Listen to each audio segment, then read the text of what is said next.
IVM। भाई हम हिंदुस्तानियों को बतियाना बड़ा पसंद है। बंगाली में अड्डा, उड़िया में खोट्टी, कन्नड़ा में हरटे और हिंदी में पुलियाबाजी। इस कला के लिए हमारी हर भाषा में एक शब्द है। तो प्रणय और मैं तो अक्सर मिलकर पुलियाबाजी करते ही रहते हैं। हमने सोचा कि आपको भी इसमें शामिल कर लिया जाए। तो आइए प्रणय और सौरभ के साथ करते हैं पुलियाबाजी। नमस्ते। इस बार की पुलियाबाजी एक अलग अंदाज में, क्योंकि ये एनआरसी और सिटीजनशिप अमेंडमेंट एक्ट का मामला थोड़ा पेचीदा सा है। पहले आप सुनेंगे सौरभ की आवाज में हमारी डिस्कशन की समरी और उसके बाद जारी रहेगा हमारा यूजुअल डिस्कशन। सुनते रहिए। तो आपको लगता है कि ये सिटीजनशिप अमेंडमेंट एक्ट है, CAA, इसमें क्या खराबी है? हम अपने बाजू वाले देशों में जो प्रताड़ित लोग हैं उन लोगों को सिटीजनशिप दे रहे हैं, तो उसमें क्या खराब बात है? और उससे हिंदुस्तान में रहने वालों को क्या मतलब है? खासकर लोगों ने बोल रखा है ये एंटी मुस्लिम है। इसमें मुसलमानों को तो नाम भी नहीं है। जो बाहर के प्रताड़ित हिंदू, सिख, क्रिश्चियन जो भी वहाँ की माइनॉरिटीज हैं, हम उनका ध्यान रख रहे हैं। उससे हिंदुस्तान में लोगों को क्या फर्क पड़ता है? तो ये अच्छा सवाल है। तो पहले समझते हैं कि ये बिल अभी आया ही क्यों है और इसकी शुरुआत कहाँ से हुई है। तो ये पिछले कुछ सालों में आपने देखा होगा कि ये चीज़ सब शुरू हुई थी आसाम से। और आसाम में बहुत ज़्यादा मूवमेंट रही है कि भाई वहाँ पे बाहर के लोग, वहाँ पे बहुत ज़्यादा इलीगल इमिग्रेंट्स हैं और उनको निकालिए। तो इसके लिए वहाँ पर एक्सरसाइज हुई थी NRC की, जो था नेशनल सिटीजनशिप रजिस्ट्री बना रहे थे कि भाई सब लोगों को बोला जाए कि प्रूव कीजिए आप यहाँ के सिटीजन हैं, जो लोग नहीं हैं उनको हम बाहर निकालेंगे। तो अब उस प्रूव करने में पिछले वहां पे वो कार्रवाई कंप्लीट हुई और नियरली 17-18 लाख लोग ऐसे निकल के आए जो कि ये प्रूव नहीं कर पाए कि वो वहां के लोकल लोग हैं। उसमें पहले सब लोगों को लगा था कि भाई ये तो सिर्फ वहां पे मुसलमान होंगे, लेकिन उस 17-18 में करीबन 11-12 लाख तो हिंदू ही निकले और बहुत सारे गलत सलत भी। क्योंकि अब हिंदुस्तान में कोई भी डॉक्यूमेंट देखने जाइए तो कहाँ से ठीक से निकल के आएंगे, काफी गलत सलत निकल के आएंगे ही आएंगे। तो जिसको अंग्रेजी में हम बोलते हैं फॉल्स पॉजिटिव, राइट, जो नहीं है लेकिन फिर भी आपने अपने प्रोसेस में पकड़ लिए गए। तो अब उसके बाद में ये तो कश्मकश पड़ गई कि भाई ये तो चीज थी वैसे मुसलमानों को उस एरिया में से निकालने के लिए, और इतने सारे हिंदू उसमें पकड़ के आ रहे हैं। तो अमित शाह जी ने सबको प्रॉमिस किया था कि भाई हम एक ऐसा कानून लाएंगे कि हिंदुओं को, क्रिश्चियंस को, सिखों को, बेसिकली नॉन मुस्लिम्स को दिक्कत नहीं आएगी, और उन्होंने प्रॉमिस किया था। तो इसके लिए अब CAA भी आया है कि भाई हम इन पर्टिकुलर कम्युनिटीज को एक एक्सेप्शन देते हैं और बोलेंगे कि अगर आप इन पर्टिकुलर कम्युनिटीज को बिलोंग करते हैं तो आपको हम एक एक्सिलरेटेड पाथ से, आपके पास डॉक्यूमेंट नहीं भी है कोई फर्क नहीं पड़ता, हम आपको एक एक्सिलरेटेड पाथ से सिटीजनशिप दे देंगे। अगर आप नहीं प्रूव कर सकते कि आप इंडियन हैं तो एक तरह से आप इलीगल हुए, और आपको अब हमने इस लॉ के तहत इलीगल से लीगल घोषित कर दिया। तो उसके बाद दिक्कत अब सिर्फ जो बाकी 5-6 लाख मुसलमान हैं, वो भी उसमें बहुत सारे लोग हिंदुस्तानी हैं और वो गलत तरह से उस लिस्ट में आ गए हैं, लेकिन अब ये आपकी दिक्कत नहीं है। तो एटलीस्ट आप उनको सपोर्ट, आप, हम इस पूरे मामले में जो सब लोग फंसेंगे उसमें हम सिर्फ मुसलमानों को तंग करेंगे, बाकियों को नहीं करेंगे। तो ये उनका प्रॉमिस था और उन्होंने ये पब्लिकली बोला है। ऐसा नहीं है कि ये कोई उन्होंने छुपा के रखा, उन्होंने ठीक से प्लान बताया था कि भाई यहाँ एक तरह का पायलट प्रोसेस हुआ आसाम में, उससे ये लर्निंग सामने आई है। और ये पूरे हिंदुस्तान में अगर करें तो करोड़ों लोग आएंगे गलत इस प्रक्रिया में, और उसमें ज्यादा हिंदू ही आएंगे क्योंकि ज्यादा हिंदू रहते हैं हिंदुस्तान में। और अब उन्होंने एक एक्सेप्शन क्रिएट किया है ताकि अगर कोई इंसान गलती से इसमें फंस भी जाए तो भी कोई फर्क नहीं पड़ता, क्योंकि अब अगर इलीगल आपको घोषित किया जा रहा है लेकिन आप मुसलमान नहीं है तो ठीक है, फिर आपके पास में ये एक पाथ है कि आप इसमें ना फंसे। तो ये समझने वाली चीज है कि ये लॉ इसीलिए लाया गया है क्योंकि NRC करनी, क्योंकि, और ये उन्हीं के लिए जो हिंदुस्तान में है, क्योंकि ये सिर्फ 2014 से पहले आए हुए हिंदुस्तान में लोगों के लिए। ऐसा नहीं है कि इस लॉ के तहत कोई प्रताड़ित व्यक्ति पाकिस्तान या बांग्लादेश में से अप्लाई कर सकता है इंडिया में आने के लिए कि भाई मेरे को यहाँ पे बहुत तंग किया जा रहा है, क्या मैं हिंदुस्तान आ जाऊं। ये लॉ उन चीजों को कवर ही नहीं करता। और सिर्फ हमको अगर प्रताड़ित लोगों को हैंडल करना हो तो ये हम करते आ रहे हैं। श्रीलंका से हमने कितने हिंदुओं को हिंदुस्तान में बसाया है, सरकार का खुद का स्टेटमेंट आया, क्योंकि इस लिस्ट में श्रीलंका नहीं था। लोगों ने पूछा आपने श्रीलंका के हिंदुओं को क्यों नहीं इंक्लूड किया है, तो उन्होंने कहा वहां के हम इतने सारे हिंदुओं को ऑलरेडी बसा चुके हैं, तो बिना किसी लॉ के बसा चुके हैं ना। तो हिंदुस्तानी सरकार के पास में बहुत तरीके हैं शरणार्थियों को हैंडल करने के और उनको सिटीजनशिप देने के। लेकिन ये लॉ इसलिए बनाया जा रहा है क्योंकि जब आप पूरे हिंदुस्तान में एक एनआरसी जैसी चीज करेंगे जिसमें हर हिंदुस्तानी को ये प्रूव करना पड़ेगा कि मैं हिंदुस्तान का नागरिक हूं, और उसमें गलतियां होंगी ही। तो जब गलतियां होंगी तो उस गलती में अगर गलती से कोई मुसलमान फंसे तो फंसे, अब नहीं है तो उनके लिए एस्केप क्लॉज बना दिया गया। तो ये सीएबी या सीएए और एनआरसी को अलग से देखिए ही मत, क्योंकि वो देखने वाली चीज है नहीं। ये दोनों लिंक्ड हैं और एक साथ हैं, और इस चीज को अभी नहीं रोका तो फिर अगली बार जरूर पछताएंगे। और ऐसा नहीं है कि हिंदू हैं तो बच जाएंगे, क्योंकि कहना आसान है कि भाई ठीक है अगर आप हिंदू हैं और फिर भी आप गलत फंस गए तो उसके बाद आपके पास एस्केप क्लॉज है, लेकिन सब कुछ होगा तो कागज पत्तर से ही, कोई ब्यूरोक्रेटिक प्रक्रिया से ही। अब उसमें अगर कोई लोकल ऑफिशियल आपको नहीं पसंद करता है, आपकी पसंद की पार्टी पावर में नहीं है, तो आपको जिसको कहते हैं प्रोसेस, पनिशमेंट बाय प्रोसेस तो मिल ही सकती है, हर किसी को मिल सकती है। और हिंदुस्तान में प्रोसेस ही पनिशमेंट है, लॉ वॉ जो भी हो। तो इस तरीके का आप लॉ गवर्नमेंट के हाथ में दे दीजिए जिससे वो तंग कर सके आपको। और आज की डेट में बीजेपी है, कल कांग्रेस आ गई या लेफ्ट वाले लोग आ गए पार्टी में, तो ये तो एक आप डंडा दे रहे हैं, जो भी सरकार में हो वो आपको तंग कर सकता है कल को। ठीक है, लॉ जैसा भी होगा, एक बार प्रोसेस बन गया तो ठीक है भाई, हमने आपको गलती से डाल दिया इलीगल की लिस्ट में, अब आप करवाते रहिए अपना नाम दूसरी साइड, कोर्ट कचहरी के चक्कर काटते रहिए। सरकार को ये प्रूव करना चाहिए कि आप यहाँ के नहीं हैं, उल्टा थोड़ी होना चाहिए। अगर उनको लगता है कि कोई इलीगल है तो आप प्रूव कीजिए, आप सरकार है। एक इंडिविजुअल के ऊपर ये आप कैसे ओनस डाल सकते हैं कि वो प्रूव करे कि मैं कहाँ का नागरिक हूं? जो यहाँ का जहां पे है वो यहीं का है। और इसमें ठीक है कुछ लोग होंगे जो यहाँ के नहीं है, वो सरकार की रिस्पॉन्सिबिलिटी, आप उनको खोजिए। इसका ये मतलब थोड़ी है कि आप हर हिंदुस्तानी को एक छलनी में डाल देंगे। तो ये मैं आशा करता हूं कि अब आपको ये चीज आपके दिमाग में नहीं आनी चाहिए कि एक सीएबी एक तो अलग इशू है और इससे हम अपने पड़ोसी देश के प्रताड़ित लोगों के लिए कोई हेल्प कर रहे हैं, बिल्कुल नहीं कर रहे। ये एक तरीका है हिंदुस्तान में मेनली मुसलमानों को तंग करने का, लेकिन उसकी आड़ में, क्योंकि मुसलमान तो थोड़े ही हैं, ज्यादा तो हिंदू ही हैं, तो संख्या तो ज्यादा हिंदुओं की ही होने वाली है कल, जो कि तंग होने वाले हैं। तो बच के रहिए। हेलो सौरभ, कैसे हैं आप?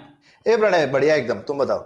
सौरभ, इतना कुछ चल रहा है पूरे भारत भर में, हर जगह प्रोटेस्ट चल रहे हैं ये सरकार ने जो सिटीजनशिप अमेंडमेंट बिल लाया है उसके ऊपर। तो इसके ऊपर पुलियाबाजी तो बनती है, मुझे समझना भी है एग्जैक्टली क्या है। बहुत ही पेचीदा सा मामला है और इसका असली इत्मीनान से डिस्कशन तो हुआ ही नहीं है मुझे लगता है अभी तक। हाँ बिल्कुल, मतलब और हम यूजुअली, हमारे श्रोता जानते हैं, हम पुलियाबाजी में कुछ करंट अफेयर्स से दूर रहते हैं, लेकिन ये मामला ऐसा लग रहा है जिससे दूर शायद नहीं रहा जा सकता है। क्यों सौरभ, क्यों नहीं रहा जा सकता? क्योंकि ये थोड़ा मुझे ऐसा एक फंडामेंटल इशू लग रहा है प्रणय। मतलब ये जो डिस्कशन है, ये डिस्कशन शायद ये डिफाइन कर रही है कि हिंदुस्तान देश क्या, क्योंकि सिटीजनशिप तो एक फंडामेंटल चीज है ना देश की। तो एक तरह से हम अब ये डिसाइड कर रहे हैं कि हिंदुस्तान कैसा देश हो, ये इस बात की चर्चा है। तो ठीक है, उसी बात पर डिस्कस करते हैं। तो इस पुलियाबाजी में ये दो चीजें करते हैं। पहले तो हम लोग डिस्कस करते हैं कि क्या आर्ग्यूमेंट्स है फेवर में ये सिटीजनशिप अमेंडमेंट बिल के, और उसको थोड़ा नजदीकी तौर से थोड़ा इन्वेस्टिगेट करते हैं कि इनमें कुछ दम है भी कि नहीं। और थोड़ा एक बार ये देखे ना कि ये सिटीजनशिप अमेंडमेंट एक्ट है क्या, अगर एक ब्रीफ में बताओ ना पहले, ताकि सब लोगों को, क्योंकि ये चीज मैंने देखी है, सब लोगों के पास टिप्पणियां बहुत है, उन्होंने किसी ने एक्ट देखा नहीं है। हाँ, और एक्ट देखने से भी अच्छा है, हम अपने एपिसोड के लिंक में भी डालेंगे, पीआरएस ने बहुत ही अच्छी बिल की समरी डाली है। तो बिल का टेक्स्ट भी है, लेकिन उसके अराउंड क्या डिस्कशन के पॉइंट्स हैं, उनका बैकग्राउंड वगैरह, पीआरएस बहुत अच्छा काम करता है इन सब चीजों में, तो उन्होंने बहुत अच्छा एक्सप्लेनर डाल के रखा हुआ है। तो हम उसको एज ए रेफरेंस यूज कर रहे हैं। ठीक है, तो वो हम यूज कर सकते हैं। उसमें उन्होंने सारे ओपन इश्यूज भी डाले हुए हैं, वो भी अच्छी बात है। बिल्कुल। तो जरा एक समरी बताओ ना। हाँ, तो पहले तो सिटीजनशिप अमेंडमेंट बिल जो अभी एक एक्ट हो गया है ठीक है, तो पहले वो बिल था, बोथ हाउसेज ऑफ पार्लियामेंट दोनों ने पास कर दिया है और राष्ट्रपति ने साइन कर दिया है। हाँ। राष्ट्रपति के साइन के बाद एक्ट हो गया है। ठीक है, तो अब क्या उसमें मेन मुद्दा ये है कि उद्देश्य ये था इसका कि जो अवैध घुसपैठ होती है भारत में उसे रोका जाए। ठीक। तो उसके तहत उन्होंने दो चीजें की है। एक, उन्होंने कहा है कि अगर कोई घुसपैठ आया है भारत में 2014 से पहले, ठीक है, तो 2014 से पहले अगर वो आए हैं और वह घुसपैठिए हैं भारत में, तो अगर वह हिंदू, सिख, बौद्ध, जैन, पारसी या क्रिश्चियन धर्म से हैं, और अगर वह अफगानिस्तान, बांग्लादेश या पाकिस्तान से आए हैं, और तीसरी बात, अगर वह ये जो भारत के 6 शेड्यूल एरियाज हैं, मतलब जैसे कि मेघालय, त्रिपुरा इत्यादि, जहां पर हम लोगों के लिए भी रेस्ट्रिक्शंस हैं, अगर वह वहां पे नहीं रहते हैं, अगर ये तीनों कंडीशंस वो सेटिस्फाई करते हैं, तो उनको 5 साल के अंदर अंदर, अगर वो भारत में रहे हैं 5 साल 2014 से 2019 तक, तो उन्हें नागरिक बना दिया जाएगा भारत का। ठीक है, मेन चीज यही है कि भाई हाँ, कि कोई भी अगर हिंदुस्तान में आए तो 12 साल में उसको अप्लाई करके हिंदुस्तान का सिटीजन बन सकता है, जिसको तो और अभी मतलब पहले हिंदुस्तान में ये था कि जो भी हिंदुस्तान में पैदा होता था वो हिंदुस्तान का सिटीजन हो जाता था, पर अब ऐसा है नहीं। ये भी एक चीज समझने वाली है कि कौन आदमी हिंदुस्तान का सिटीजन बन सकता है। तो अभी जो है उसमें एक्स्ट्रा कंडीशंस हैं कि 87 से पहले तो जो भी पैदा हुए हैं हिंदुस्तान में, चाहे कोई भी आ जाए, बाई चांस आप हिंदुस्तान में कोई टूरिस्ट आए हुए हैं और उनका बच्चा पैदा हो, तो वो भी एलिजिबल होता था हिंदुस्तानी नागरिक बनने के लिए। बिल्कुल। पर अब ऐसा नहीं है। अब जो है एटलीस्ट आपके माता पिता में से एक जो है वो हिंदुस्तानी होने चाहिए। और वह उस मॉडिफिकेशन का भी उद्देश्य यही था कि बांग्लादेश से जो लोग आ रहे हैं उनको उनके बच्चे ना बन जाए। हाँ। इसके लिए कि बेसिक, वरना इलीगल आपके यहाँ पे जो इलीगल माइग्रेंट्स आएंगे उनको तो शायद आप रोक लेंगे, पर उनके बच्चे क्योंकि यहाँ पैदा हुए हैं तो वो सिटीजन अपने आप बन जाएंगे। बिल्कुल। राइट। तो लेकिन इसका ये मतलब है कि 87 से पहले के जो सब बच्चे पैदा हुए हैं वो तो हैं ही सिटीजन, है ना। तो ऐसा नहीं है कि ये चीज होने से जो जो लोग यहाँ पे बहुत पहले पैदा हुए वगैरह, आप भी उनको भी पकड़ के बोल सकते हैं कि आप सिटीजन हो या नहीं हो। बिल्कुल, है ना। वो लोग तो ऑलरेडी हैं ही सिटीजन, क्योंकि वो बाय बर्थ है। तो कोई भी आदमी जो जुलाई 87 से पहले हिंदुस्तान में पैदा हुआ है वो हिंदुस्तान का नागरिक है। उसके बाद जो है 87 के बाद से कोई एक पेरेंट भी जो है उसको हिंदुस्तानी होना जरूरी है। हाँ। ठीक है। तो ये ऐसे थोड़ा कॉम्प्लिकेटेड चीज कर दी है, पर चलिए ठीक है। उसके अलावा आप ऑब्वियसली रजिस्टर करके तो बन ही सकते हैं। हाँ। किसी आप हिंदुस्तानी से शादी कर लीजिए। हाँ बिल्कुल। 5 तरीके होते हैं ना सिटीजन बनने के। तो हाँ, क्या क्या है? तो एक तो सिटीजनशिप बाय बर्थ हो गया, जो हम लोगों ने जिसकी बात की, ठीक है। फिर दूसरा हो गया बाय डिसेंट, जिसे कहते हैं। तो अगर आपके 2 पेरेंट्स दोनों भारतीय हैं और जैसे कि आप और किसी देश में जन्म लिया आपने, पर दोनों अगर भारत के सिटीजन्स हैं और आप उस बच्चे को भी इंडियन सिटीजनशिप बनाना चाहते हैं तो दे सकते हैं। ठीक है। डिपेंड करता है उस कंट्री के रूल्स पर भी, पर पॉसिबल है। तीसरा हो गया रजिस्ट्रेशन। चौथा हो गया नेचुरलाइजेशन, मतलब आप अगर भारत में ही 12 साल से रह रहे हैं तो आप बन जाएंगे। और 5वां रहता है अगर भारत ने किसी की कंट्री ऑक्यूपाई कर ली, मतलब भारत ने धावा बोल दिया मान लीजिए नेपाल पर, राइट, उदाहरण के लिए, तो जो नेपाली लोग हैं वो भी भारतीय नागरिक बन जाएंगे। ठीक ठीक ठीक ठीक है। तो इसमें बेसिकली जो ये नेचुरलाइजेशन वाला एक जो प्रोसेस है ही कि अगर आप हिंदुस्तान में आके रह रहे हैं तो उसके बाद में आप अप्लाई कर सकते हैं, और लेकिन उसके बाद में सरकार के डिस्क्रिप्शन पे है, मतलब वो चाहे तो आपको दे चाहे तो ना दे, आप अप्लाई कर सकते हैं सिटीजनशिप के लिए। जरूरी नहीं है कि सरकार आपको दे ही दे। हाँ, मतलब उसके कुछ क्राइटेरिया हैं जो कि डिफाइंड है। तो उनमें से एक क्राइटेरिया ये जो सिटीजनशिप अमेंडमेंट बिल बोल रहा है कि अगर आप 12 साल रह रहे हैं तो आपको मिल सकता है। उसके अलावा भी कुछ और क्राइटेरिया होंगे।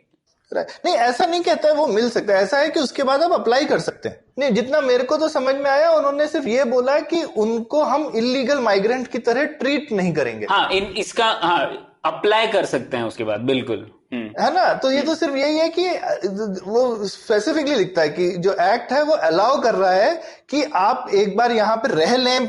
तो अगर आप वो जो पर्टिकुलर धर्म की लिस्ट है, हिंदू, सिख, बौद्ध, जैन, पारसी, क्रिश्चियन, इन तीनों में, इन सब धर्मों में से है, और ये 3 देश, बांग्लादेश, पाकिस्तान, अफगानिस्तान, इन देशों, ये कॉम्बिनेशन से अगर आप आते हैं तो आप 5 साल में अप्लाई कर सकते हैं। ये कॉम्बिनेशन से नहीं आते हैं तो 11 साल में अप्लाई कर सकते हैं। हाँ, नहीं, आप एक और कॉम्बिनेशन का एक हिस्सा है कि आपको रेजिडेंट नहीं होना है इन भारत के 6 शेड्यूल एरियाज में। तो जहां पे इनर लाइन परमिट है वहां पे आप है तो आप बाहर है।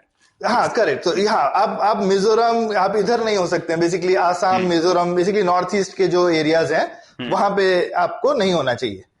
इसके अलावा तो ये बाकी जगहों के लिए है। तो बाकी जगहों पे बेसिकली ठीक है, ये यानी कोई जम्मू में या पंजाब में आ गया बंदा, या फिर बांग्लादेश से ही अगर आया है लेकिन वो आसाम की जगह वेस्ट बंगाल में आ गया तो बेटर है उसके लिए। नहीं, आसाम में भी है तो भी मिल जाएगा उसको। आसाम के ट्राइबल एरियाज में 6 शेड्यूल लागू है, बट पूरे आसाम में तो नहीं है। हाँ, तो वही मुद्दा है आसाम में जो प्रोटेस्ट हो रहे हैं उसका। ठीक है, नहीं आसाम पे भी हम आएंगे, पर अभी रुक जाओ।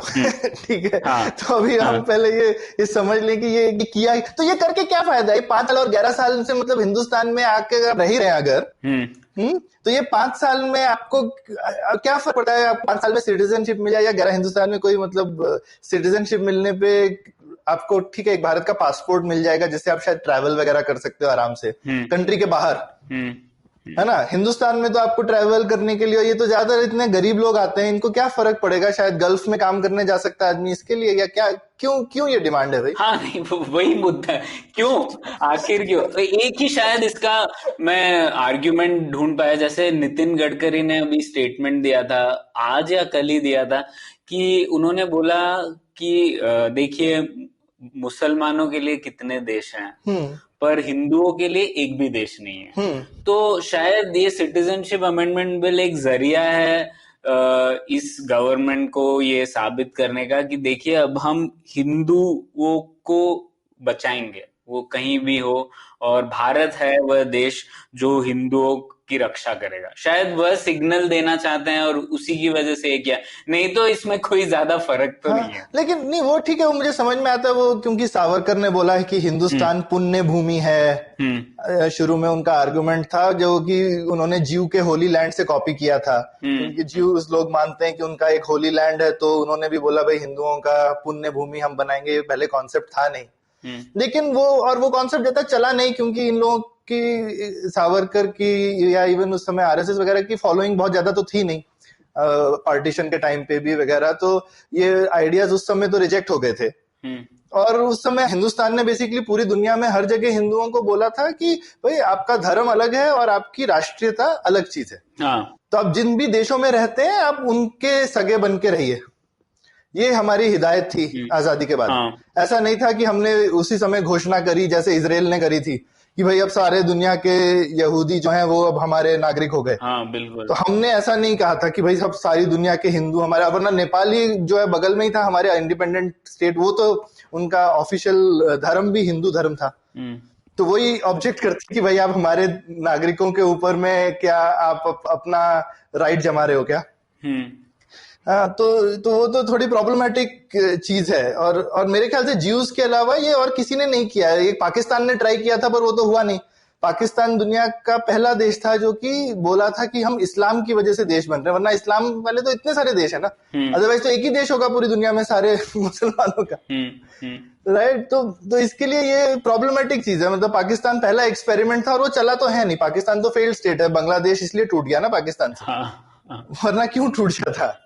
तो पाकिस्तान ने ये ट्राई किया और इसके लिए वो मैं तो बोलूंगा जो हिंदुस्तान ने किया था काम 1947 में वो ठीक प्रूव हुआ कि हमने जो किया था वो ठीक है। लेकिन ये हम सोचते थे कि सेटल्ड आर्ग्यूमेंट है, पर अब तो नहीं है, क्योंकि अब ये कहना चाहिए कि जो अभी बीजेपी की और आरएसएस की पॉपुलैरिटी इंडिया में काफी बढ़ी है और वो आर्ग्यूमेंट उन्होंने तो एक्सेप्ट नहीं किया था कि हमारा आर्ग्यूमेंट डिफीट हुआ है। तो अभी क्या लगता है तुम्हें प्रणय कि ये जो एक हिंदुस्तान की कल्पना है वो भी बदल सकती है क्या समय के साथ? उस समय ज्यादातर हिंदुस्तानी मानते थे कि चलो ये ठीक है, पर अब पता नहीं ज्यादातर हैं कि नहीं, पर अब काफी अगर हिंदुस्तानी मानते हैं कि नहीं, अब हम ये हिंदुस्तान एक हिंदुओं की पुण्य भूमि है, इसको हम संविधान में किसी तरह से एंगल घुसाएंगे, तो ये कल्पना बदल सकती है क्या? कल्पना हाँ बदल सकती है, बिल्कुल बदल सकती है, और इसीलिए हम लोग इस पर ऑब्जेक्ट कर रहे हैं, क्योंकि एक बार ये कल्पना नहीं बदलना चाहिए। हाँ, हम चाहते हैं एटलीस्ट, हमारा मानना है कि जो हमने संकल्पना की थी वो सही थी, और वो टाइम टेस्टेड है। आई मीन जिन लोगों ने उससे डिसएग्री किया था वो लोग मुंह की खा चुके हैं। हाँ बिल्कुल। तो हम उनको क्यों कॉपी करना चाहें? हाँ, मतलब आप पाकिस्तान को अगर डिफीट करना चाहते हैं तो आपको पाकिस्तान जैसा ही बनना है और अलग रंग का बनना है, उससे आप डिफीट नहीं कर पाएंगे। उससे तो पाकिस्तान की जीत होगी, पाकिस्तान की सोच की जीत होगी। हाँ, और वो प्रॉब्लम भी है, मतलब उस सोच का ही नतीजा था कि बांग्लादेश बना ना। हाँ बिल्कुल। को ये सोच से अगर शायद हम भी 47 में ये सोच से चले होते, तो अगर हिंदुस्तान के बीच में कोई दो टुकड़े हो गए होते तो हो सकते थे ना। हाँ बिल्कुल। और आजादी के बाद तो भारत का एक्सपेरिमेंट कई लोगों को लगा था ये फेल हो ही जाएगा, पर वो फेल नहीं हो पाया क्योंकि हम लोगों ने कुछ चीजें ठीक की थी तब।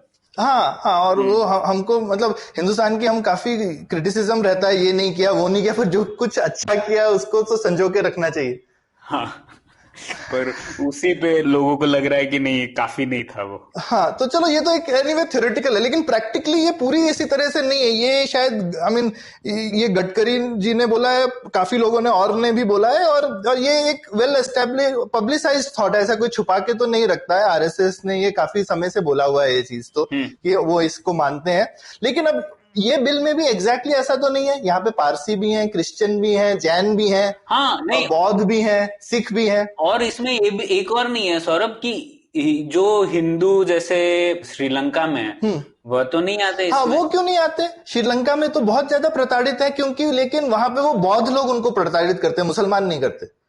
हाँ, तो वही तो, अगर आपको बनना ही है हिंदू राष्ट्र, हाँ, तो इन लोगों को क्यों छोड़ा आपने? हाँ, तो ये थोड़ा ऐसा तो जैसा मेरे को समझ में आता है, एक तो ये थोड़ा category is non Muslim rather than pro whatever, मतलब ये लिस्ट जो है इज लाइक उसमें मुसलमान नाम नहीं है, लेकिन उसको छोड़ के खैर ज्यूज को छोड़ दिया है। बांग्लादेश में सबसे ज्यादा परसिक्यूशन जो है वो भगवान में नाम मानने वालों का है, नास्तिक लोगों जो का। नास्तिक लोगों का है। तो वो नास्तिक लोगों को हमने छोड़ दिया। नास्तिक लोग क्या हमारे यहाँ पे एक्सेप्टेबल नहीं है? हाँ, हाँ, जबकि हिंदू धर्म में तो नास्तिकता एक्सेप्टेबल भी है। तो उनको क्यों छोड़ दिया हमने, नास्तिक लोगों को? हाँ, और नास्तिक तो छोड़िए, आपने हिंदू लोगों को ही क्यों छोड़ दिया? श्रीलंका के हाँ, श्रीलंका के हिंदू लोगों को तो एक ये दिखता है कि अगर लड़ाई में हिंदुओं के साथ में मुसलमान नहीं है तो उसमें इंटरेस्ट थोड़ा कम है। हाँ, या हाँ, ये एक चीज दिखती है। तो ये तो और इसका प्रैक्टिकल इम्पैक्ट क्या है? एक मैं आईबी की रिपोर्ट देख रहा था, वो कह रहे थे कि इस प्रोबेबली पूरी कैटेगरी में 10,000 से ज्यादा लोग नहीं है बिल्कुल। हाँ, इंडिया में। हाँ, ज्यादा होंगे ही नहीं, क्योंकि ये अप्लाई करता है अगर आपने रजिस्टर, आपको पता पड़ गया कि कोई इलीगल माइग्रेंट है या नहीं। अब आप भारत में देख लीजिए, लोग बांग्लादेश से अगर भारत में आ भी गए होंगे और भारत में कहीं भी चले गए होंगे, कैसे आप ढूंढेंगे कि कौन है माइग्रेंट? हाँ, और उसके बाद भी आपको अप्लाई करना पड़ेगा, तो कौन जाके खुद से बताएगा मैं इलीगल हूँ? हाँ, मान लो उसके बाद रिजेक्ट हो गया, तो इससे अच्छा है ना कि चुप रहो। बिल्कुल। और ऐसा तो नहीं है ना कि वो रजिस्टर करने से अगर वो नेचुरलाइज हो गया, सिटीजन बन भी गया, तो उसे कुछ मिलने वाला है भारतीय सरकार से? क्या मिलेगा? ठीक है, वोटिंग राइट नहीं मिलेगा, तो पर वो तो अभी भी नहीं है। हाँ, नहीं, लेकिन प्रैक्टिकली स्पीकिंग तो आई मीन हमको पता ही है ना प्रणय, कि वोटर आईडी कार्ड वगैरह आप यहाँ रहते हैं तो आपका बन ही जाता है। हाँ, वो भी ऐसा तो नहीं है कि आपको अपनी नागरिकता आज की डेट में कोई प्रूव करनी पड़ती है। अगर आप कहीं देश में कहीं जगह पे रहते हैं, आपका आधार कार्ड एनीवे नागरिकता से जुड़ा हुआ नहीं है, वो रहने से जुड़ा हुआ है। हाँ, तो आपको आधार मिलेगा तो आपको सब सब्सिडीज मिलेंगी ही मिलेंगी, अगर आप गरीब हैं, चाहे आप नागरिक हो या ना हो। और आपको अगर सब सब्सिडीज मिल ही रही हैं, आप वोट चाहे शायद ठीक है करें या ना करें, वो एक और मुद्दा है, पर वोट भी यूजुअली तो आप कर ही सकते हैं। तो प्रैक्टिकल लेवल पे मैं देखता हूँ बहुत मुश्किल है कुछ भी फर्क करना।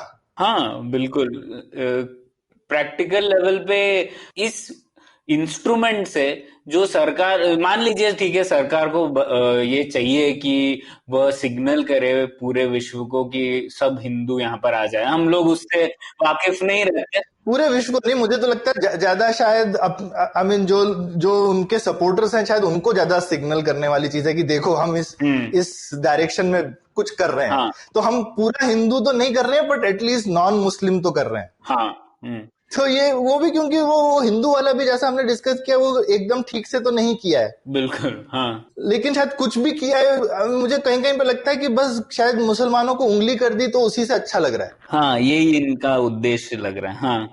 हाँ, क्योंकि उनको तो उंगली कर दी, उससे कोई ऐसा नुकसान नहीं है। वो उंगली भी शायद इमोशनल उंगली है क्योंकि असली में तो कुछ नहीं हो रहा ना। तो ये ऐसा, और इन चीजों में खैर काफी कुछ तो इमोशनल ही होता है। तो ये इसलिए इमोशनल मुद्दा बन गया है। बिल्कुल। हाँ, पर एक और है, जैसे सौरभ अब दूसरे एक आर्ग्यूमेंट की तरफ जाते हैं जो जिसका सहारा लेके लोग इसको जस्टिफाई करते हैं कि एक देखिए, अब आसाम इतना त्रस्त है ये अवैध घुसपैठ की वजह से, है ना, इतने लोग आ रहे हैं। तो अब हम लोग सिटीजनशिप अमेंडमेंट बिल अगर ले आएंगे तो ये सिग्नल होगा सब लोगों को कि तुम नहीं आ सकते यहाँ पे, और तुम इलीगल माइग्रेंट बन जाओगे, तो इसीलिए मत आइए, ऐसा कहा जाएगा। ठीक है। और असम का प्रॉब्लम अलग से, और नॉर्थ ईस्ट के काफी लोगों ने बोला, सिर्फ असम का ही नहीं, पूरे नॉर्थ ईस्ट में बेसिकली पॉपुलेशन खूब कम है और बहुत सारे मतलब जो वहां के लोकल ट्राइबल लोग हैं, और उनको ये डर रहता है कि बाहर के लोग आकर के हमको हमारे ही एरिया में माइनॉरिटी बना देंगे। मुझे मालूम नहीं उससे तकलीफ क्या है, पर वो तकलीफ है मेन। हाँ। है ना। और हमने ये सम्राट के साथ में पुलियाबाजी का पूरा एपिसोड ही किया था, ये अंदर वाला बाहर वाला का इशू लेकर। और वो रिलीजियस इशू नहीं है उनको, नॉर्थ ईस्ट में उनको है कि कोई बाहर वाले नहीं आने चाहिए, हिंदू मुसलमान से उनको मतलब नहीं है। हाँ, बिल्कुल। इसीलिए इस एक्ट में जो है एक्सेप्शन दिया गया है कि आप अगर हिंदू भी हैं बांग्लादेश से आ रहे तो रिस्ट्रिक्टेड एरियाज जो है नॉर्थ ईस्ट के, वहां पे आप जाएंगे तो हम आपको नहीं बनाएंगे सिटीजन। हाँ, बिल्कुल। है ना। तो उनको, उनके लिए तो वो तो एक अलग ही मुद्दा। पर इस बारे में इन जनरल तुम्हारा क्या मानना है प्रणय? मतलब कुछ एरियाज जो हों हिंदुस्तान के, उनको हिंदुस्तान के एरियाज बोल सकते हैं, इवन हम कर्नाटका में रहते हैं, यहाँ भी कुछ लोग बोलते हैं कि बाहर वाले लोग ना आया करें, हमारी लैंग्वेज हमारी संस्कृति खतरे में है बाहर वालों के आने से। तुमको क्या लगता है ये? और भारत के संविधान में एक मूल अधिकार है कि हर भारत का नागरिक हिंदुस्तान के हर हिस्से में बिना रोक टोक के जा सकता है, काम कर सकता है। उसके ऑलरेडी एक्सेप्शंस हैं। हाँ। लेकिन एक ये मूल अधिकार है। बिल्कुल। वही तो ये तुमको क्या लगता है, ये चीज में तुम्हारा क्या कहना है? होना चाहिए नहीं होना चाहिए? बिल्कुल नहीं होना चाहिए। हम लोगों ने डिस्कस किया ही था ये चिन्मय के साथ भी एक पुलियाबाजी में, और हम सभी लोग माइग्रेंट हैं। अब कहाँ तो, और माइग्रेशन एक सबसे बड़ा जरिया है लोगों को समृद्धि पाने का। तो पूरे विश्व में लोग माइग्रेशन करते हैं जिससे कि लोग अपनी जिंदगी बेहतर बना सके। तो हम उसको क्यों रोकना चाहते हैं? कोई कारण नहीं है जिसकी वजह से ये रोकना चाहिए। पर ये जो, पर वहां के जो लोग हैं वो बोलेंगे कि यार ठीक है, धीरे धीरे होता है तो अलग बात है। अब अचानक से मान लो हम यहाँ पे 1 करोड़ ट्राइबल, 1 करोड़ तो बड़ा नंबर है, वहां पे मान लो ऐसे 10 लाख ट्राइबल रह रहे थे, वहां सडनली आके 50 लाख बाहर के लोग आ गए, हिंदू मुसलमान सिख सब, इसमें मान लो रिलीजियस एंगल नहीं है। और उन लोगों को रिलीजियस एंगल है भी नहीं, वो लोग तो गुस्सा है, चाहे वहां पे बाहर के मुसलमान हो चाहे बंगाली, सबसे गुस्सा है ना वो लोग। ठीक है। तो वो कह रहे हैं कि बाहर के मान लो सडनली 30 लाख लोग आ गए और अब हम जो है, हमको यहाँ पे अपना महसूस नहीं होता है क्योंकि पहले सिर्फ हम यहाँ पे थे। तो ये शायद सडनली होता है तो इसलिए लगता होगा। शायद यही चीज 30-40 साल के समय में होगी तो शायद नहीं खराब लगेगा। हाँ, बिल्कुल। और शायद यही मुद्दा है असम में भी सौरभ, क्योंकि सबसे ज्यादा प्रॉब्लम असम में इसका इसलिए हुआ क्योंकि 1971 के वॉर के दौरान बहुत सारे लोग एक साथ आ गए और वो प्रोसीजर जारी रहा। मतलब अगर आप सेंसस डेटा देखें तो असम का जो ग्रोथ रेट है, दशकीय ग्रोथ रेट कह सकते हैं, डेकेडल ग्रोथ रेट, वह काफी ज्यादा है भारत से उस समय के दौरान। तो क्यों होगा वो? एक बड़ा कारण यही हो सकता है कि वहां पे काफी लोग बांग्लादेश से आ रहे थे, और ये हिंदू बांग्लादेशी होंगे शायद। हाँ, हिंदू मुसलमान शायद दोनों होंगे। हाँ, दोनों ही आए। तो वो हुआ होगा उस दौरान, है ना। तो शायद इसीलिए वह डर बैठ गया था कि बहुत सारे लोग एक साथ आ गए। पर अगर आप देखें पिछले 2 दशकों का जो सेंसस डेटा है उसमें आप देखें तो असम का ग्रोथ रेट काफी गिर चुका है। लेकिन बाकी हिंदुस्तान से अभी भी ज्यादा ही है, हम्म लेकिन कम है ग्रोथ रेट, ये मैं मानता हूं पहले से कम है, पर बाकी हिंदुस्तान से थोड़ा ज्यादा ही है। हाँ जिससे उनको लोगों को डर लगता है, पर कम हो रहा है। और उसके कम होने का एक बड़ा कारण है कि बांग्लादेश अब समृद्ध देश बन रहा है। बिल्कुल। तो यूजुअली तो लोग अपनी गरीबी से भाग के आ रहे होते हैं, तो अगर समृद्ध देश बनेगा बांग्लादेश तो ऑटोमेटिकली कम लोग आएंगे। तो अब लेकिन इसमें ये बात तो एक देखने वाली है कि जो 87 से पहले लोग आए हैं वो तो एनीवे सिटीजन है। हाँ या पैदा हुए हैं रादर। तो आई एम श्योर जो 71 वगैरह में लोग पैदा आए हैं और उनके बच्चे हुए होंगे, तो वो बच्चे तो ऑटोमेटिकली सिटीजन बनते ही हैं। तो आसाम के लिए तुमको क्या लगता है? आसाम का एक ये इनर लाइन परमिट का भी इशू है, आसामीज बोल रहे हैं, ये क्या होता है ये भी बताओ जरा। हाँ, तो असम वाले लोगों का अलग ही प्रॉब्लम है। वो लोग कह रहे हैं कि देखिए आपने एक्सेप्शन बना दिया है त्रिपुरा, मेघालय, मिजोरम वगैरह के लिए, तो वो बोल रहे हैं कि बस असम को भी उसमें इंक्लूड कर लिया जाए। तो जो भी माइग्रेंट अगर तो ये एक्सेप्शन मैं समझूं तो बेसिकली एक तो है कि 6th शेड्यूल में अगर एरिया है तो आप वहां जा नहीं सकते, वहां के लोगों को मिलेगा नहीं सिटीजनशिप। दूसरा ये है लेकिन कि भाई आप एक्चुअली चाहें तो आप बंगाल में आइए, वेस्ट बंगाल में सिटीजनशिप लीजिए और फिर आसाम में शिफ्ट हो जाइए। तो ये आप कर सकते हैं, लेकिन अरुणाचल में नहीं कर सकते क्योंकि अरुणाचल में एक इनर लाइन परमिट है। बेसिकली कोई इवन हिंदुस्तानी को भी अरुणाचल जाने के लिए एक ऑलमोस्ट इंटरनल वीजा टाइप की जरूरत होती है। आपको जाके परमिशन लेनी पड़ती है जाने के लिए। हाँ ठीक। तो अब आसाम वाले ये बोल रहे हैं कि जैसे अरुणाचल में घुसने के लिए परमिशन चाहिए, हमारे यहाँ के लिए भी, आसाम के लिए भी परमिशन लगा दो। करेक्ट। हाँ, उनका मेन मुद्दा यही है कि ये सब लोग जो ऑलरेडी हैं उन्हें किसी भी तरीके से सिटीजनशिप मिलनी चाहिए, नहीं देनी है। हाँ, तो आसाम में 2 मुद्दे हैं। एक तो बहुत लोग आ चुके हैं तो कह रहे हैं इनको निकालो। हाँ, एंड ना ही निकालो वो कह रहे हैं, और नए वाले ना आए उसके लिए एक इनर लाइन परमिट भी बनाओ, क्योंकि आसाम वाले चाहते हैं कोई बाहर का ना आए, बांग्लादेशी हो चाहे हिंदुस्तानी हो, क्योंकि वो अपना मेजोरिटी रखना चाहते हैं एज लोकल आसामीज पीपल। हाँ है ना। तो ये अब यहाँ पे तो थोड़ी बीजेपी के लिए दुविधा है, मतलब उनके लिए तो एक बहुत बड़ा मुद्दा रहा है। श्यामा प्रसाद मुखर्जी ने इनर लाइन परमिट तोड़ा था जम्मू कश्मीर का, इसी के लिए तो वो मरे थे जेल में जाकर। हाँ। तो जम्मू कश्मीर में भी एक तरीके का परमिट था अंदर घुसने के लिए। हाँ। और उन्होंने जाकर के उस परमिट को तोड़ा था और उसके लिए उनको जेल कर दिया गया था, जेल में उनकी मृत्यु हो गई थी। और उसके बाद में वो एक बहुत बड़ा मुद्दा रहा है उनके लिए आज तक। इसके लिए 370 क्यों हटानी, इसीलिए तो 370 हटानी थी। मुझे सबसे बड़ा एक जिसको कहते हैं आयरनी ये दिख रही है कि 370 और ये आसाम वाला मुद्दा सेम ईयर में हो रहा है। तो जहां एक साइड में हम 370 हटाया है हमने जम्मू कश्मीर के लिए, और दूसरी साइड में आसाम को एक 370 चाहिए। हाँ बिल्कुल। हाँ, वो कह रहे हैं हमको भी दे दो। अभी देखना है कि बीजेपी क्या करती है। मतलब हम तो होप कर रहे हैं कि बीजेपी बेसिकली बोलेगी कि भाई सब हिंदुस्तानी लोग हर जगह रह सके, क्योंकि उन्होंने यही आर्गुमेंट जम्मू कश्मीर में दिया, तो फिर आसाम में क्यों ना हो। हाँ, लेकिन आसाम में लोगों को ये पसंद नहीं। तो ये भी जो एक्ट का प्रोटेस्ट हो रहा है ये अलग अलग रीजन से हो रहा है। आसामी लोग बोल रहे हैं कि भाई हम तो चाहते हैं किसी को मत दो, और बाकी पूरे हिंदुस्तान में प्रोटेस्ट ये है कि सबको एक ढंग से दो। हाँ बिल्कुल। तो किसी को भी ये एक्ट पसंद नहीं है। हाँ, और इसकी शुरुआत ही मेनली हुई है आसाम से। तो आसाम में तो इसी के साथ में जुड़ा हुआ चीज है नेशनल जो पॉपुलेशन रजिस्ट्री है, या एनआरसी भी जिसको बोलते हैं। तो वो क्या है और आसाम में क्या हुआ था उसका। हाँ, एक ये बैकग्राउंड भी इम्पोर्टेंट है ना। हाँ, वही तो national register of Indian citizens, मतलब करेक्ट चीज NRIC है। अच्छा। तो national register of Indian citizenship कह रहा है कि बेसिकली एक रजिस्टर होना चाहिए जिसमें सब भारतीय नागरिकों की पंजीकृत होना है, सूची बनाई दी जाए। हाँ, हाँ, सूची बना दी जाए, वह NRC है।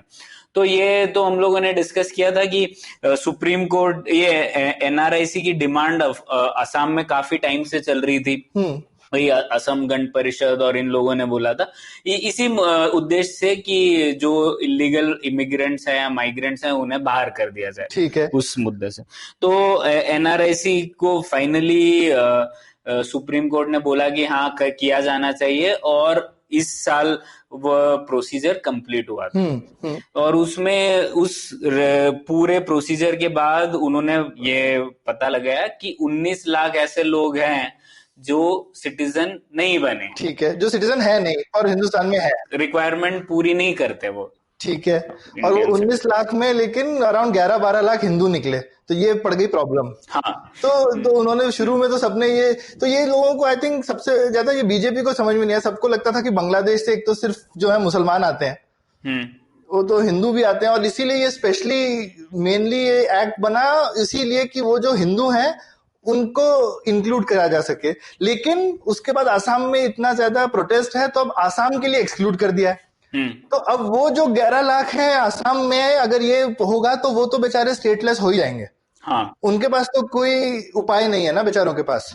नहीं, पर अगर सिटीजनशिप अमेंडमेंट बिल आया तो वो लोग बन जाएंगे ना। नहीं, अगर वो 6th शेड्यूल एरिया में है तो।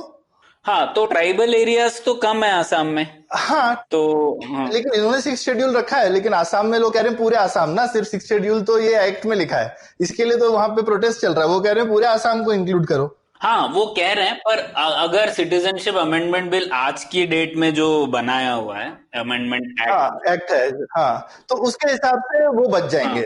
हाँ, तो एटलीस्ट लेकिन ठीक है वहां पे, लेकिन जो आसाम की आग है वो उल्टी है बाकी लोगों से। हाँ, बिल्कुल। हाँ, इसमें भी इस 11 लाख में भी कुछ ऐसे लोग होंगे जो 2014 के बाद आए होंगे, और ऐसे होंगे जो 2014 के पहले आए होंगे। हाँ, ये भी इम्पोर्टेंट है। तो ये जो नया सिटीजनशिप अमेंडमेंट एक्ट भी है, ये 2014 के बाद के लोगों को तो काउंट ही नहीं करता, उसके बाद के तो सब लोग घुसपैठिए हैं। हाँ, चाहे कोई भी धर्म के हो। हाँ, बिल्कुल। तो आप अगर 2014 के बाद पहले आए हो, तो आपने 5 साल भारत में अगर गुजारे हो कंटिन्यूअसली, तो आप बन सकते हैं भारत के नागरिक। ठीक है, तो आप बन सकते हैं, आप अप्लाई कर सकते हैं, जरूरी नहीं है मिलेगा।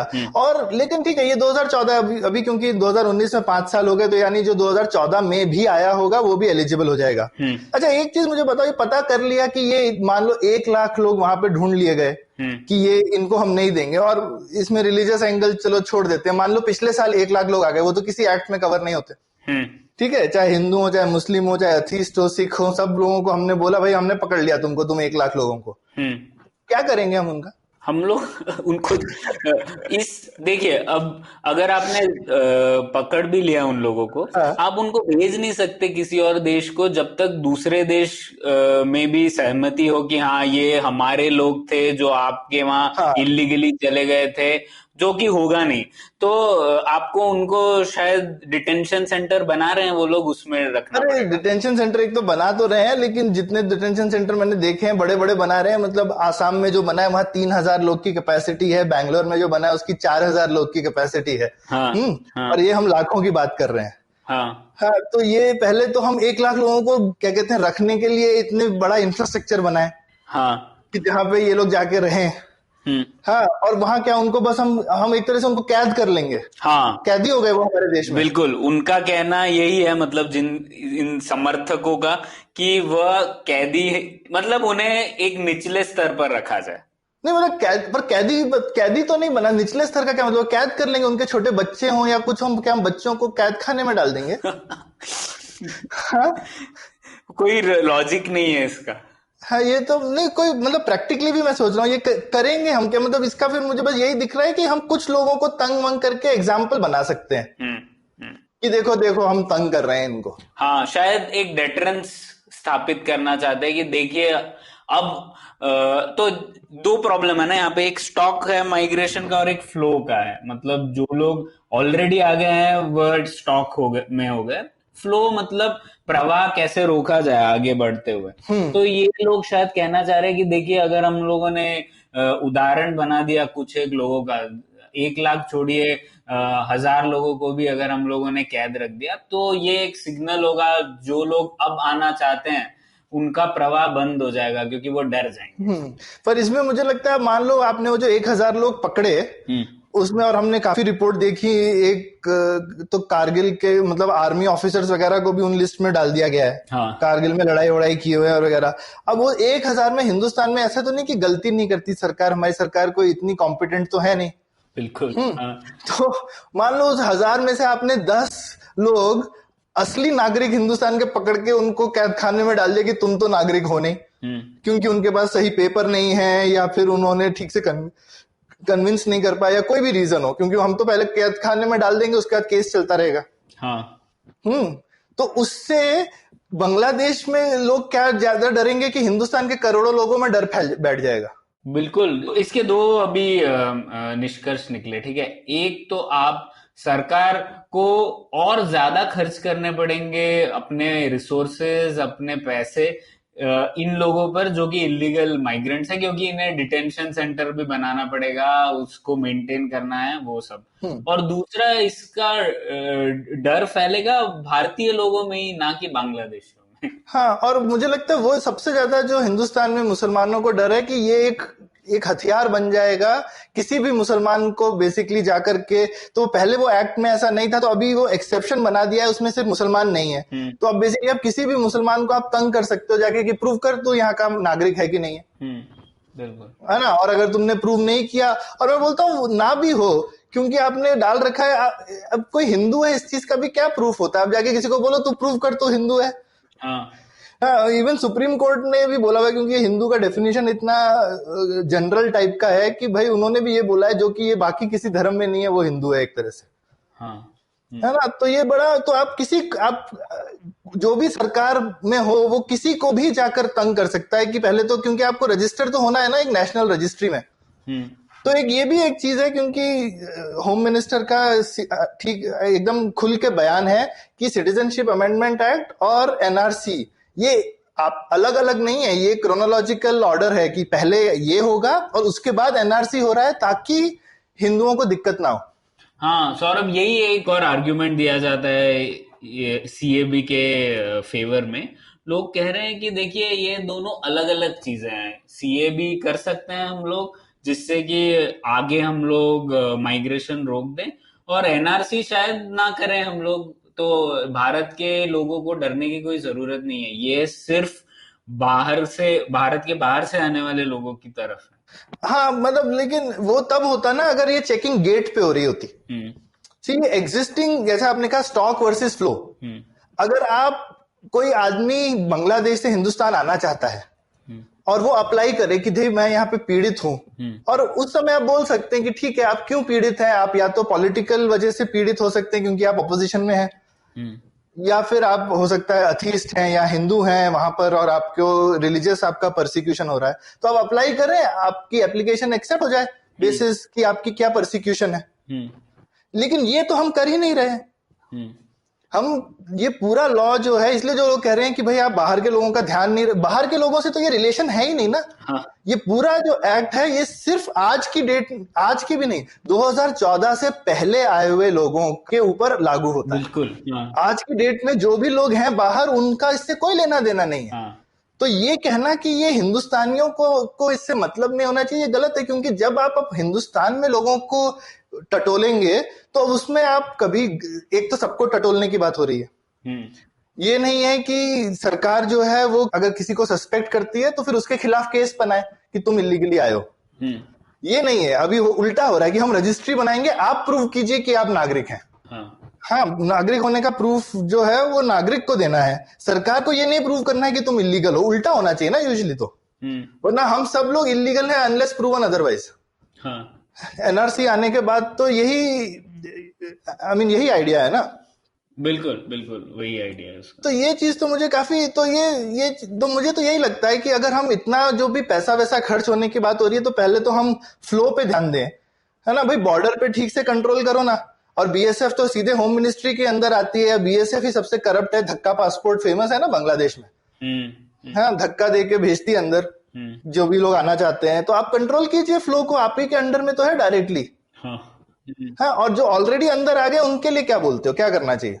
मुझे तो लगता है सौरभ कि जो अंदर आ चुके हैं उनको कुछ वर्क परमिट जैसे चीजें बना देनी चाहिए। और दूसरा प्रॉब्लम जो है वो आसाम में होंगे, तो असम में ये आग बन चुकी है अंदर वाला बाहर वाला की। तो अगर ये वर्क परमिट दूसरे काफी अलग अलग स्टेट्स हैं भारत में, अगर वह दे दे तो ये जो एग्जिस्टिंग स्टॉक है उसे थोड़ा डिस्पर्स कर देंगे पूरे भारत में। तो वहां पे अपने आप आग थोड़ी कम हो जाएगी। और मुझे लगता है ठीक है, हमने कश्मीर में जो भी किया, क्योंकि वो वहां अगेन क्योंकि शायद हिंदू मुसलमान का मामला था तो उससे एतराज था, पर वो मॉडल चल रहा था ना इतने टाइम से। यहाँ पे भी कुछ स्टेट सब्जेक्ट दे दो कि जाके जो आसाम स्टेट के स्टेट सब्जेक्ट वाले हैं, जैसे सरकारी नौकरियां से लोगों को अक्सर लगता है सरकारी नौकरी बाहर वाला ना ले जाए, है ना, तो सरकारी नौकरियां जो है वो रिस्ट्रिक्ट कर दो। आप ये मत बोलिए कि क्योंकि मुझे लगता है ठीक है, अगर ये बाहर के लोग बहुत सारे आ भी जाते हैं आपकी जगह पे, तो एक तो आप उनको वोटिंग राइट मत दीजिए, तो स्टेट सब्जेक्ट के साथ आप वोटिंग राइट जोड़ सकते हैं उस स्टेट में, और सरकारी नौकरी जोड़ सकते हैं। ये दो चीज अगर जोड़ दी तो मुझे लगता है कि आसाम वाले लोग काफी हद तक मान जाएंगे। थोड़ा मतलब हमारे लिए और खासकर सरकार के लिए थोड़ा हजम करने की मुश्किल बात है कि एक तरफ उन्होंने स्टेट सब्जेक्ट खत्म करवाया और दूसरी तरफ लगाएंगे, पर ये शायद एक पॉसिबल सोल्यूशन है। हाँ बिल्कुल, जैसा हम लोगों ने डिस्कस किया, अगर इस स्टॉक को आपको भेजना है वापस, ऐसा कोई और तरीका नहीं है कि आप किसी देश में भेज सकते। हाँ, वो लेना भी तो चाहिए उनको, कौन लेने वाला है इस तरह से। और बांग्लादेश से हमारी ऑलरेडी लड़ाई होनी, मतलब बांग्लादेश से हमारे इतने अच्छे रिलेशनशिप है, ये सब होने के बाद जो है उनके साथ ऑलरेडी लड़ाई। अभी उन्होंने कल एक आदमी को पकड़ के बोल दिया हिंदुस्तान का जासूस है। हिंदुस्तान के जासूस तो उनके सरकारी मेहमान होते थे कुछ टाइम पहले तक। बिल्कुल, हाँ। और सौरभ, मैंने इसमें काफी बार लिखा भी था कि बांग्लादेश भारत का ये उपमहाद्वीप में सबसे बड़ा सबसे इम्पोर्टेंट पार्टनर है, क्योंकि बाकी सब देश आप देखिए, पाकिस्तान को छोड़ दीजिए क्योंकि हमारी रिश्तों की हालत तो काफी कमजोर है उनके साथ, पर बाकी किसी भी देश को देखिए आप, वो बहुत छोटे हैं। तो अगर हम लोग फॉरेन पॉलिसी इसलिए चाहते हैं जिससे कि भारत के लोग और समृद्ध हो, प्रोस्पेरिटी हो यहाँ पे, तो वो दूसरे देश ज्यादा कुछ नहीं कर सकते इस मामले में, इस उद्देश्य के लिए। लेकिन बांग्लादेश वह अलग है, क्योंकि बांग्लादेश इतना बड़ा है। तो देखिए, हमारे जैसे पिछले साल बांग्लादेश भारत के 2 व्हीलर्स का सबसे बड़ा एक्सपोर्ट मार्केट उभर के रहा। और वहां से हमारे पास में गैस इंपोर्ट करने का बहुत ज्यादा ऑप्शंस है हमारे पास कल को। हाँ, तो बांग्लादेश बड़ा मार्केट है और काफी चीजें की जा सकती है बांग्लादेश के साथ। तो ये सब चीजों की वजह से बांग्लादेश के साथ हमारे जो रिश्ते थे वो और बिगड़ जाएंगे, और जो मेन उद्देश्य है हमारा, वो हम लोग साइड ट्रैक हो जाएंगे। बिल्कुल, जैसा हम हमेशा बोलते आ रहे हैं, मतलब एक उनके थ्रू हम रेल लिंक बना सकते हैं त्रिपुरा और वेस्ट बंगाल के बीच में जैसे। तो वो सब चीजें जो हैं, बिल्कुल, वो सबसे बड़ा हमारा आस्क है बांग्लादेश से कि हम हमेशा कहते रहते हैं कि हमारा नॉर्थ ईस्ट जुड़ा हुआ नहीं है, कटा हुआ सा है। तो चित्तगोंग पोर्ट से हम लोग त्रिपुरा या मिजोरम जाने का रास्ता जो है वह सब हो सकता है बांग्लादेश के जरिए ही। और अगर हम लोग ये सब चीजें करेंगे तो बांग्लादेश वाले क्यों हमें कुछ भी अलाउ करेंगे। तो ये तो एक नेशनल लेवल पे, तो अभी तो बेसिकली मुद्दा अगर हम समराइज करें तो एक तो अपने आप में ही जो सिटीजनशिप अमेंडमेंट एक्ट भी है, वो भी कोई मतलब उसकी भी कोई समझदारी दिखी नहीं। हाँ, अब इनको ऐसा इसकी वजह से जो आपने ठीक है 11 साल से 5 साल कर दिया, तो उससे या तो आप सबका 5 साल भी कर सकते हैं अगर आपको करना ही था, तो उससे मतलब अगर मुसलमानों का भी एनीवे अप्लाई कर रहे हैं, अगर आपको लगता है कि जो बंदा आ रहा है वो उस लायक नहीं है या एक्सट्रीमिस्ट हो सकता है, कुछ होता है, रिजेक्ट कर दीजिए। एनीवे सरकार के ऊपर है ना कि किसको, कोई ऑटोमेटिक सिटीजनशिप तो किसी को मिल ही नहीं रही है। बिल्कुल, आप सिर्फ एप्लीकेशन दे सकते हैं, नहीं इसकी बात कर रहे हैं। तो अप्लाई करने दीजिए। अप्लाई करने से क्या होता है, अप्लाई करने दीजिए। आपको जिसको नहीं देनी है मत दीजिए, जिसको देनी है दे दीजिए, जो कि आज तक हो रहा था भारत में। अब जैसे तिब्बत के लोगों को मिली है भारत की सिटीजनशिप। बिल्कुल। तो कुछ लोगों को मिली है, कुछ लोगों को नहीं मिली है, कुछ लोग अभी भी टिबेटन्स हैं। तो ऐसे हो सकता है, ऐसा तो हम आराम से कर सकते हैं। तो क्योंकि सिटीजनशिप काफी भारत का यूनियन गवर्नमेंट के पास बहुत डिस्क्रिशन है, किसको देना चाहे किसको ना देना चाहे। तो ये एक तो एक्ट का एक तो मुझे लगता है कि सिवाय लोगों को उंगली करने के कि भाई हाँ देखो इसमें हमने मुसलमान नाम नहीं रखा, तो एक तो भारत के मुसलमानों को एक थोड़ा सा फील करवाने के लिए कि देखो, और दूसरा जो एक प्रैक्टिकल इम्प्लीकेशन है कि एनआरसी के साथ में इसको लगा लिया जाए, तो एक तरह से जैसा डिमोनेटाइजेशन हुआ था ना कि हर नोट बैंक में जाएगा और फिर आपके पास वापस आएगा। तो एक तरह से अब हर इंसान का डिमोनेटाइजेशन है, हर इंसान रजिस्ट्री में जाएगा, उसके ऊपर एक ठप्पा लगेगा सरकारी, और फिर आप नागरिक बन के उसमें से बाहर निकलेंगे। ये अच्छा है उदाहरण। हाँ। ठीक है, तो अब उसमें हमने देखा है कि कितनी गड़बड़ हुई। और हम सरकार पे क्या भरोसा, मतलब हिंदुस्तान में 125 करोड़ लोग हैं भाई। अगर सरकार का 0.1% भी एरर रेट है तो उसमें 13 लाख लोगों की जान जाने वाली है, कोई छोटा मोटा नंबर नहीं है। मतलब हम सरकार पे कैसे भरोसा करते हैं? सरकार नोट नहीं गिन पाई थी। हाँ, 2000 के नोट एटीएम में फिट नहीं हो पाए थे टाइम पे। ठीक है, ऐसी ऐसी तो प्रॉब्लम है। हाँ, और ऊपर से एनीवे नियत पे भरोसा नहीं है कि आप एनीवे मुसलमानों को उंगलियां कर रहे हैं, तो सबसे ज्यादा मुसलमानों को ही दिक्कत आने वाली है जब आप इस तरीके की काम करेंगे। और शायद सरकार जो मुसलमान नहीं भी है, आप दिक्कत तो किसी को भी करवा सकते हैं। बिल्कुल, हाँ, शायद आपके पास ही डॉक्यूमेंट नहीं होंगे। और सौरभ, यही उत्तर भारत में जैसे कई कई जगहों पर आधार इम्प्लीमेंटेशन में भी प्रॉब्लम हुई थी, क्योंकि लोगों के पास नहीं है प्रूफ। हाँ, अरे कर्नाटका में आधार पेनिट्रेशन कहते हैं सैचुरेट हो गया है। हाँ, it is at 92% of population. फिर भी 8%। हाँ, 8% रहेगा क्योंकि उनको नहीं मिल रहा, किसी वजह से नहीं मिल रहा है, जो भी वजह होगी, किसी के फिंगरप्रिंट काम नहीं करे, जो भी है, लेकिन ठीक है, इसकी वजह से उनको सब्सिडी नहीं मिल रही है। हाँ, वो भी खराब बात है। और वो एक आधार की आलोचना है कि आधार की वजह से कितने लोग बाहर हो गए हैं सिस्टम में से। लेकिन चलिए, सब्सिडी नहीं मिलना तो अलग है, लेकिन आप अपने देश की नागरिकता खो दें तो ये तो फिर क्या, फिर बचा ही क्या है। और जो आप डर बिठा सकते हैं किसी के दिमाग में भी। हाँ सौरभ, और एक और चीज शायद फंडामेंटल तौर पे हमें ये भी जानना चाहिए कि किसी भी चीज को हम लोग शून्य नहीं कर सकते। अगर आपको फ्लोज रोकने भी हैं, किसी भी चीज को जीरो करने का जो कॉस्ट रहता है वो इन्फिनिटी होता है। वो बोलते हैं ना मार्जिनल कॉस्ट। तो अब देखिए, जैसे अमेरिका में हम लोग देख लेते हैं, अमेरिका में जबरदस्त पुलिस होगी, जबरदस्त चीज है, पर ऐसा नहीं है कि वहां पे चोरी होती ही नहीं, बिल्कुल होती है। तो हर चीज का हम लोग कॉस्ट बेनिफिट एनालिसिस करना होता है कि अगर ये चीज करने से हमें जो फायदा मिलता है वह इस पे जो लागत होती है उससे बेहतर है या नहीं। अगर है तो हमको उस चीज को करना चाहिए, अगर नहीं तो नहीं करना चाहिए। हाँ, बिल्कुल। हमारे सॉफ्टवेयर की दुनिया में बोलते हैं कि अगर आपने 0 बग्स के साथ रिलीज किया है तो शायद प्रोडक्ट बहुत लेट आया है मार्केट में। बिल्कुल। ठीक है, तो ऐसा नहीं है कि जीरो की बहुत कीमत है। जैसे आप चाहे तो आप हर इंसान को बोल सकते हैं ना, आप घर के अंदर ही रहिए, बाहर निकलना मना है, सब चोरियां बंद हो जाएंगी। पर वो तो इम्प्रैक्टिकल है। आप क्या सोसाइटी में एक ही पैरामीटर को मैक्सिमाइज करना चाहते हैं? नहीं ना, तो फिर हम डिसाइड करते हैं कि ठीक है, सब लोगों को इधर उधर जाना है, उसके लिए हम फिर थोड़ी पुलिस लगा सकते हैं और ये कर सकते हैं, और इस तरह से एक बैलेंस आप मेंटेन करते हैं सोसाइटी में। हाँ, तो इस नजरिए से अगर आप देखें तो कॉस्ट की तरफ एक आ गया कि एक तो गड़बड़ियां होंगी। अगर गड़बड़ियां नहीं भी हुई, मान लीजिए अब सरकार ने एकदम परफेक्ट चीज की, उसके बावजूद भी जो कॉस्ट लगेंगे इलीगल माइग्रेंट्स के लिए डिटेंशन सेंटर बनाना या फिर और चीजें करना, वो सब कॉस्ट एक तरफ आते हैं। और इससे फायदा क्या हुआ हमें? ना हम लोग फ्लोज रोक पा रहे हैं इससे, और हाँ, जो नए लोग तो आते रहेंगे और हम कितनों को ही पकड़ने वाले हैं, क्योंकि हम कोई इतना पैसा खर्च नहीं कर रहे हैं फ्लोज को रोकने के लिए। और पूरे हिंदुस्तान में क्या 1% के करीब लोग बोल रहे हैं इलीगल माइग्रेंट है शायद। 1% तो बहुत ज्यादा है सौरभ। 1%, 1 करोड़ नहीं होगा पूरे हिंदुस्तान में? कोई चांस ही नहीं है। कोई चांस नहीं लग रहा है? नहीं नहीं। क्या तुम्हारा अंदाजा है? इलीगल माइग्रेंट्स भारत में कुछ लाख होंगे। हाँ, अरे आसाम में उन्होंने 20 लाख पकड़े। हाँ, तो वो तो 20 लाख उनके डेफिनेशन के तौर पे ना। हाँ, वो 20 लाख में बहुत सारे हम ऑलरेडी जानते ही हैं कि वो ठीक नहीं थे।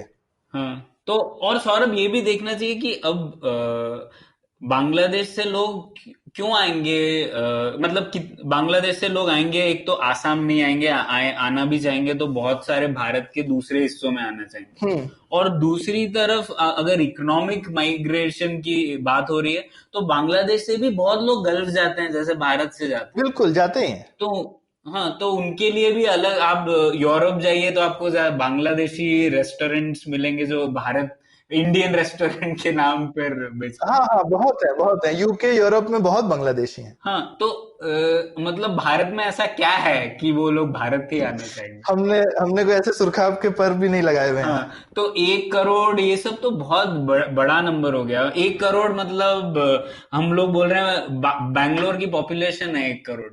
हाँ हाँ, बिल्कुल बिल्कुल। तो ये तुमको लग रहा है इतना तो हो, तो यानी 1% से तो डेफिनेटली कम है। तो फिर क्या बात की हाय तौबा ना। हाँ, वही तो, हाय तौबा कोई भी इंस्ट्रूमेंटल कारण से नहीं है। हम लोग वापस उसी चीज पे आते हैं। ये इसका उद्देश्य वो नहीं है कि इंस्ट्रूमेंटली हम लोग रोक सके, पर ये है कि हम लोग कुछ लोगों को दिखा सके कि देखिए हम आपको एक तो दोनों साइड से कि हम देखो, एक तो मुसलमानों को, शायद मुसलमानों में डर पैदा करना भी, क्योंकि मुसलमानों में तो डर पैदा हो ही रहा है इस वजह से, क्योंकि उनको और वो वाजिब वजह से डर है। पर मेरे हिसाब से हर हिंदुस्तानी को डरना चाहिए, क्योंकि आप इतनी ज्यादा पावर, एक मेरा ये भी आर्गुमेंट है कि अब जैसे आप देशद्रोह का लॉ देख लीजिए। हिंदुस्तान में देशद्रोह का लॉ सिवाय देशद्रोहियों के सबके ऊपर लगता है मेरे ख्याल से।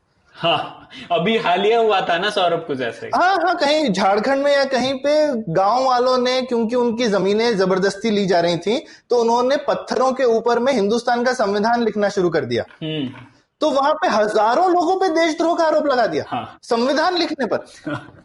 क्योंकि आप ये कह के कि आप सरकार के खिलाफ जा रहे हैं। अरे सरकार के खिलाफ जाना देशद्रोह थोड़ी होता है। सरकार के खिलाफ जाना तो जैसे हेल्डेन ने बोला था, हर नागरिक को करना चाहिए सरकार का ऑपोजिशन। हाँ, वही राष्ट्र और सरकार में फर्क है। हाँ, सरकार को चेक में रखना हर नागरिक का धर्म है।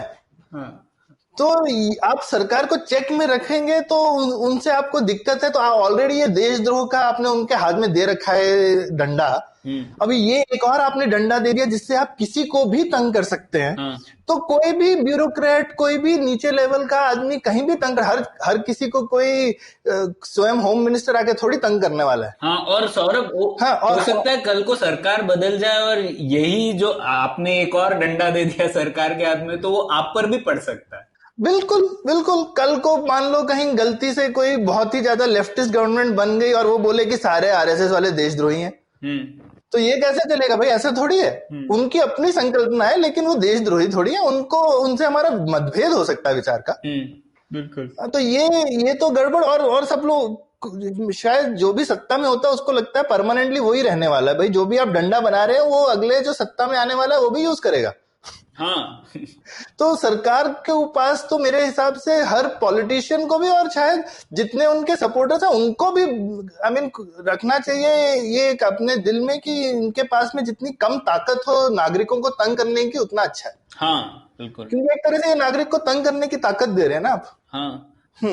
तो ये ठीक है। मतलब मुझे लगता है कि शायद सिर्फ यही चीज एक छोटी सी भी ध्यान में रखी जाए तो मुझे लगता है सब नागरिकों को हिंदुस्तान के बोलना चाहिए कि इस चीज से दूर रहो। ये जो पेचीदे वाली चीज है कि नहीं ये सिर्फ हिंदू नहीं है, उसमें क्रिश्चियन भी है, मुसलमान नहीं है, ये देश का है।